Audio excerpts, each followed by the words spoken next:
So, hey guys, Chausa here. So yeah, the fourth producer video just ended when I'm recording this. I went through it again, a bit slower, picked out the key moments, I took some pictures, and I'm going to talk about the pictures. First, we have the OPTC Worldwide Merge Celebration Sugo Fest.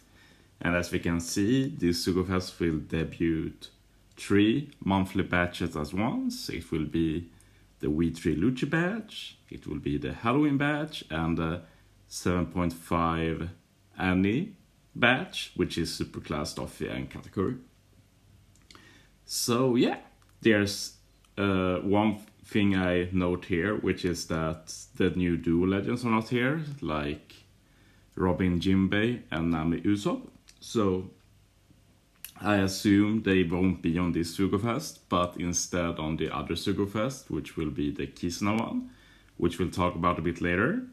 And I see no reason to pull here personally. Like, we'll probably have these rerun as well on the New Year Super Sugo Fest, which they didn't confirm today, but it feels pretty safe. So yeah, just keep that in mind.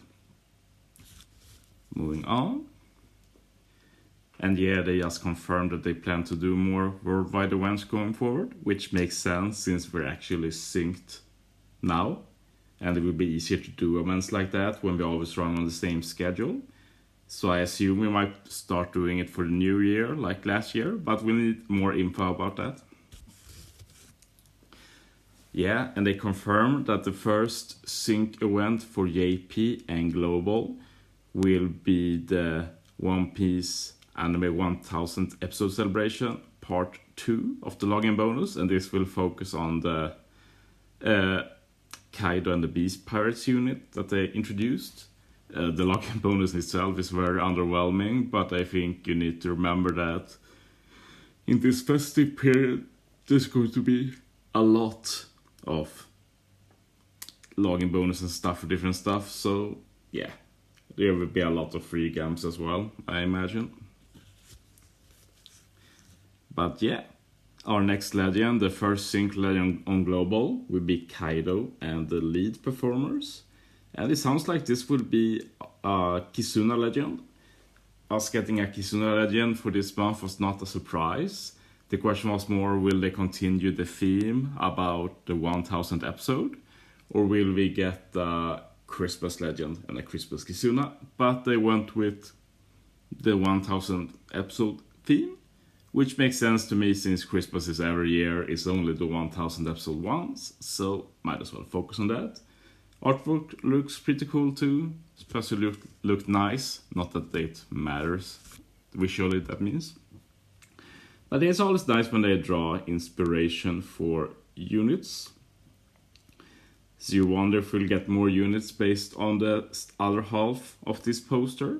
We'll have to wait and see what New Year brings. Like, we've already got a crew unit for the Straw Hats. It doesn't feel like that will happen again, at least for a while. And here we got some info about the Kizuna legend. And yeah, it's actually a duo unit. They are very inconsistent with these units. Like, sometimes it's super type, sometimes it's a duo unit. Like, personally, I never complain about duo units. And we can talk a bit about this. I feel like we need a bit more info, because with the current info, I don't know, it sounds a bit underwhelming. Like, as a captain, it's a speedrun captain. -2 CD, start of quest. It's a powerhouse focused unit, like, they at least want you to run powerhouse, but the penalty for not doing it isn't that steep. But if you do run a crew with only powerhouse, you get 600 times character attack in type damage to all enemies at the end of turn. Type damage might be a bit unfortunate, but yeah, like, it depends on the situation. Sometimes that will be amazing, sometimes that's not optimal at all. And yeah, special might be a bit surprising, but there are color affinity boosting special. Might not be what you think when you think about the Beast Pirates, but that's what they do. They also reduce CD and deals damage. So yeah, we keep the Beast Pirates team about doing a lot of damage, lots of end of turn damage. We keep going with the King and Queen team of CD reduction. And yeah, one weird thing here to note is the bit about characters require a number of times switch effect to be used by 8. I imagine this means that to get the super switch, you need to swap 8 less times. So this both is exciting and worrying. The exciting thing is that you might be able to use the super switch a lot. And we look at it in a bit, so being able to get the super switch a lot is nice, of course. The negative thing is that this should mean that the super switch effect requires an awful amount of switches, like it should be at least 10, I feel like. And 10 switches to get the super switch, that's just dumb, I feel. I feel that is a very bad design decision if that's the case. Like, that really affects the sub potential. So yeah, not sure about that. We need some more info, I feel. And the normal switch removes special bind, changes character slot, including block to character own type. So yeah, this is basically the V3 Blackbeard swap, just that it does even less. And I've said that V3 Blackbeard swap is one of the worst. So yeah, this is a very bad switch in itself, at least the normal one. If we take the super switch, it does more and becomes better. It also removes special bind from character, changes slots to character's own type. I feel like it should have maybe given a 1 slot as well. Yeah, that's just my personal opinion. And it sets character special charge time to max, so when you do the super swap, you always have the special ready, so that's nice. And you deal 5 turns of damage through everything. That includes normal attacks only, so that's cool. But in the end, 5 turns of damage is not that much, but like guaranteed damage, never bad. I feel like removing special bind just for yourself, just to use a special that just gives a color affinity special, that might be a bit iffy to me. Yeah, I'm questioning how viable this character will be in regular use. It will probably be funny, but it gives more V3 Blackbeard vibes than like a super good legend. But I think this unit will be a lot better than V3 Blackbeard, at least by the looks of it. My main concern is the sub viability. If the super switch is going to be needing a ton of switches by the sound of it, that would really suck, especially since the normal switch is not the greatest. Anyway, moving on. We're getting the Doom game on global. This is pretty funny. EAP had this for the anniversary, and I actually made a video about it for fun. I don't usually make fluff videos like that, but I actually did one. So it's kind of funny that they're bringing it to global. And yeah, it's going to be part of our Twitter campaign. We'll see how much we get for it. It hasn't been announced yet. And yeah, we're actually going to be getting another OPTC broadcast for Jump Festa, which is on like the 18th or 19th. So basically while we're doing the merge, so that's exciting. I wonder if they'll cover New Year there, since they didn't do that here. We'll have to wait and see. That's very interesting to say the least. And yeah, they confirmed they have stuff that's going to be happening for New Year. So this is basically just confirmation that yes, New Year is happening, and no, we didn't talk about that here. Which might be surprising, but since they're doing another vid in just 4 or 5 days, like, yeah, lots of time to cover that as well. they did cover that we'd get like a fortune drawing event, like the chance to win 100 games and such, so yeah, that's something.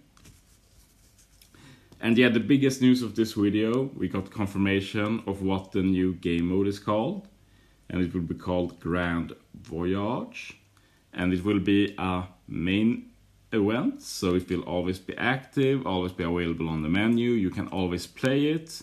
And I love everything they've said about it so far. This is something the game needs from the sounds of it.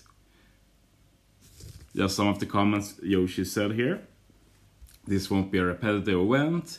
It will be a chance for you to refine your crew setups and challenge powerful enemies.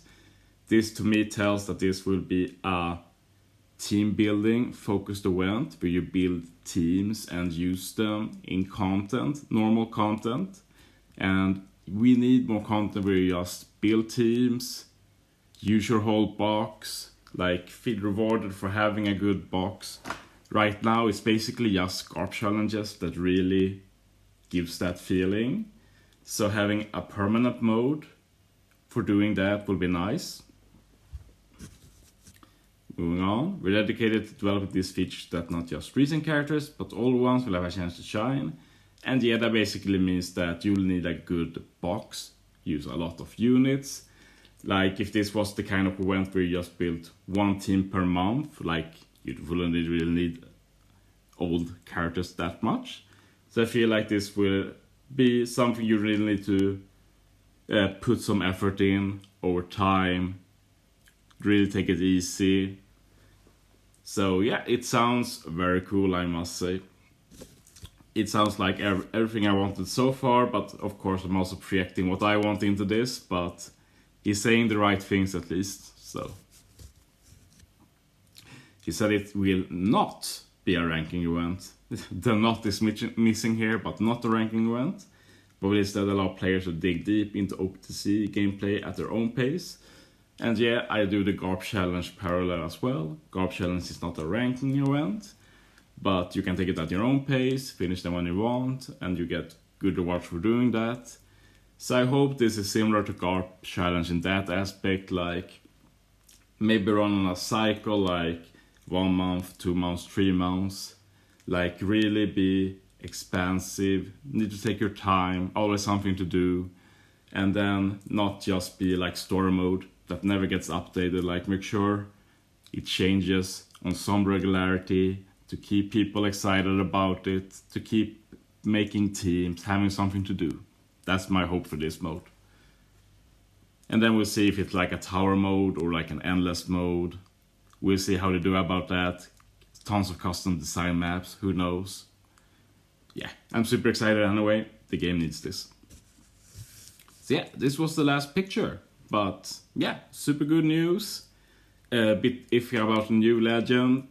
Probably not worth pulling for with all the stuff coming, but it will be fun. I haven't talked about this, but to me this basically confirms we'll get the same Kizuna CAP, but not decided yet, not confirmed yet. But will make sense since we're getting the same Sugo and everything. Anyway, thanks for watching, guys.